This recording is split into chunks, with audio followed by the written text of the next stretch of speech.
आखिर ये elements in salt water में आया कैसे? तो पैसिफिक ओशन में जो ये लीकेजेस हो रहा है, रिसर्च से पता चला है कि ये एरिया मेगा अर्थक्वेक, लैंडस्लाइड और सुनामी जैसे कई सारे जियोलॉजिकल डिजास्टर्स के लिए बहुत ही ज्यादा रिस्पॉन्सिबल है।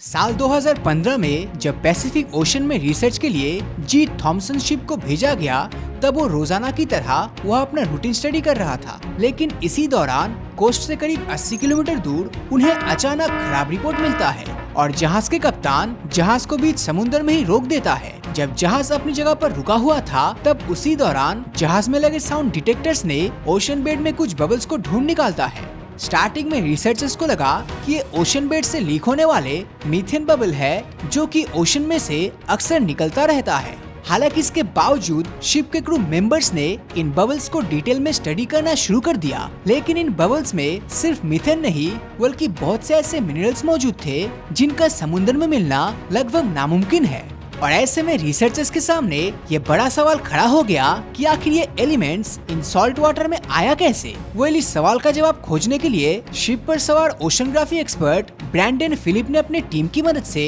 रोपोस नाम के एक रोबोट को समुद्र के सरफेस में भेजता है, जिसने वहाँ पर सी क्यूकम्बर्स, क्रैब, स्नेल्स के साथ साथ रॉकफिश, हैगफिश और सी एनोमनीज जैसे कुछ बहुत ही यूनिक जीव देखने को मिलता है, जो अमूमन ब्रैकिश वाटर में मिलता है। अब ब्रैकिश वाटर ऐसा पानी होता है जहाँ फ्रेश वाटर और सी वाटर मिक्स होता है, इसीलिए वहाँ का खारापन समुद्र के मुकाबले थोड़ा कम होता है। अब इन जीवों की खोज रिसर्चर्स को कहीं न कहीं अचंभित कर रहा है, क्योंकि ब्रैकिश वाटर वाला ये जीव उन्हें कोस्ट से 80 किलोमीटर दूर बीच समुद्र में मिलते थे। इसके बाद रिसर्चर्स ने थोड़ा और छानबीन करी और इन दी एंड उन्होंने अपने सवाल का जवाब ढूंढ लिया। अब ये रोपोस रोबोट जब वाटर सरफेस से 11 किलोमीटर नीचे अपने टास्क को अंजाम दे रहा था, तब उसने वहाँ सी बेड पर कई सारे होल्स खोज निकाले, जिनमें से फ्रेश वाटर तेजी से बाहर आ रहा था। अब होल्स से निकलते फ्रेश वाटर की वजह से उस जगह का टेम्परेचर आसपास के ओशंस के मुकाबले 9 डिग्री ज्यादा गर्म हुआ था। अब क्योंकि यह फिनोमेना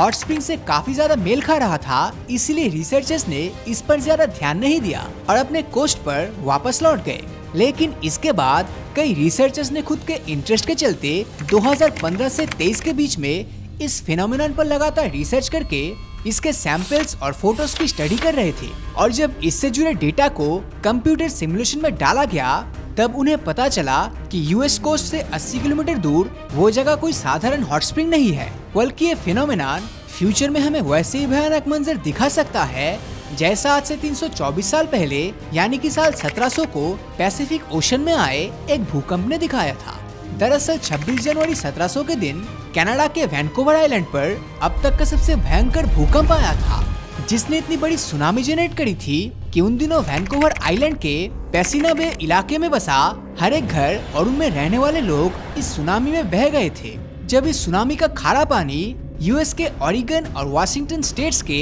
घोस्ट फॉरेस्ट तक पहुंचा, तब वहां के सभी पेड़ पौधे पलक झपकते ही खत्म हो गए, जिनकी टहनी आज भी वहां मौजूद है। साल 1700 में आए इस भूकंप का असर इतना भयानक था कि इसने नॉर्थ अमेरिका के वेस्ट कोस्ट को प्रभावित किया ही था, साथ ही इसने करीब 7340 किलोमीटर दूर मौजूद जापान को भी नहीं छोड़ा था, क्योंकि इसकी वजह से जापान में भी 40 मीटर ऊंची सुनामी की लहरें देखने को मिली, जिसने वहां पर करीब 20,000 लोगों की जान ले लिया। खैर, उस समय जापान में किसी को भी ये मालूम नहीं था कि आखिर ये सुनामी यहाँ पर कैसे आया है, जिसके चलते इसे द ऑर्फेन सुनामी नाम दिया गया। तो पैसिफिक ओशन में जो ये लीकेजेस हो रहा है, उसकी वजह से दुनिया को फिर से साल 1700 के जैसे ही ऑर्फेन सुनामी का सामना करना पड़ सकता है, क्योंकि इन होल्स से निकलता पानी खतरनाक भूकंप क्रिएट कर सकता है, जिसके बीच के लिंक को हम स्क्रीन पर दिख रहे सिंपल एनिमेशन से समझ सकते हैं। अब मैप में जो पानी वाला एरिया आपको दिख रहा है, वो है पैसिफिक ओशन प्लेट, और ये जमीन वाला एरिया है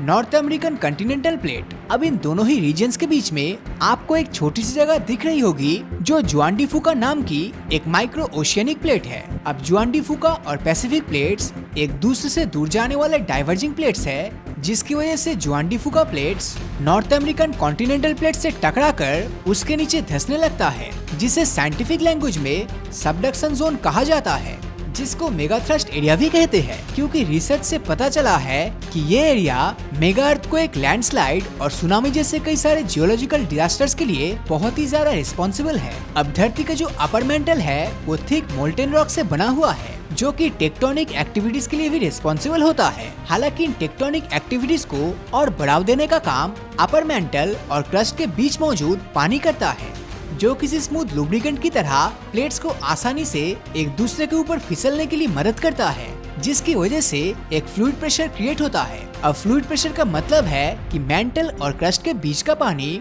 उन टेक्टोनिक प्लेट से बाहर आने के लिए एक प्रेशर लगाता है, जिससे कि भूकंप आ सकता है। जब ये दो टेक्टोनिक प्लेट्स मूव करता है तब इस रीजन में फ्रिक्शन की वजह से बहुत ही ज्यादा हीट और प्रेशर क्रिएट होता है। अब इस पूरे रीजन में हाई प्रेशर लगने की वजह से मेंटल और क्रस्ट के बीच का पानी लो प्रेशर की तरफ फ्लो करने लगता है, जिसके चलते हमें इन होल्स की तरह ओशन में कई सारे लीकेजेस देखने को मिलते हैं, जिन्हें असल में ओशन लीक्स कहा जाता है। फ्रिक्शन क्रिएट होने की वजह से ही इन होल्स से लीक होने वाले पानी का तापमान भी ओशन वाटर के मुकाबले गर्म होता है। अब आप सोच रहे होंगे कि इन होल्स से निकलने वाला पानी आखिर खारा क्यों नहीं होता? तो ऐसा इसलिए क्योंकि मेंटल और क्रस्ट के बीच जो पानी मौजूद है वो असल में फ्रेश वाटर है, जो इसके कंपोजिशन को समुद्र के पानी से अलग कर देता है। जैसा कि मैं आपको पहले ही बता चुका हूँ कि इन दो लेयर्स के बीच मौजूद पानी इन प्लेट्स को स्मूथली फिसलने में मदद करता है। लेकिन अगर ये पानी इसी तरह से लगातार बाहर आता रहा